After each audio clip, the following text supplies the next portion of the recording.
BNP ক্ষমতায় গেলে তিস্তার পানির হিস্সা আদায়ে জাতিসংঘে যাবে এবং তিস্তা মহাপরিকল্পনা বাস্তবায়ন করবে। মঙ্গলবার তিস্তা নদী রক্ষা আন্দোলনের ৪৮ ঘণ্টার অবস্থান কর্মসূচির সমাপনীতে এই কথা জানান বিএনপির ভারপ্রাপ্ত চেয়ারম্যান তারেক রহমান।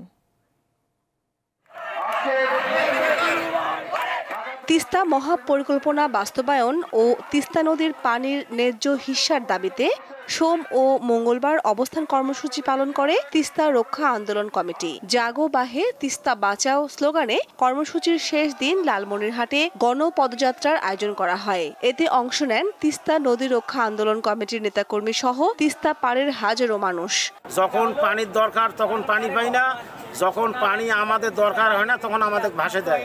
যারা গৃহহীন হয়েছে, পথের ভিখারি হয়েছে, যারা বঞ্চিত হয়েছে তাদের পুনর্বাসনের ব্যবস্থা করা হবে। যদি এই বাস্তবায়ন হয় এটা উত্তরবঙ্গ তিস্তাপাড়ের সকল মানুষের উপকার হবে। বিএনপি ও এর সহযোগী সংগঠনের নেতাকর্মীরাও এতে অংশ নেন। পদযাত্রা শেষে তিস্তার হাঁটু পানিতে নেমে প্রতিবাদ জানান আন্দোলনকারীরা। অবস্থান কর্মসূচিতে ভার্চুয়ালি যোগ দিয়ে বিএনপির ভারপ্রাপ্ত চেয়ারম্যান বলেন, আন্তর্জাতিক আইন অনুযায়ী তিস্তার পানি বাংলাদেশের অধিকার, কিন্তু প্রতিবেশী দেশের বিরূপ আচরণে বঞ্চিত হচ্ছে এদেশের মানুষ।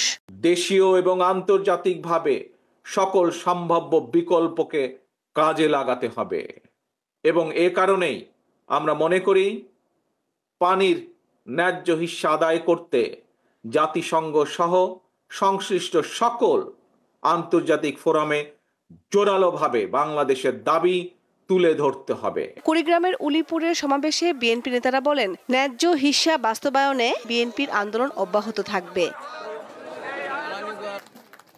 এছাড়াও রংপুর, গাইবান্ধা ও নীলফামারীতে সমাবেশ, পদযাত্রা ও সাংস্কৃতিক পরিবেশনার আয়োজন করে তিস্তা নদী রক্ষা আন্দোলন কমিটি। কামরুন নাহার, দীপ্ত, বার্তা কক্ষ।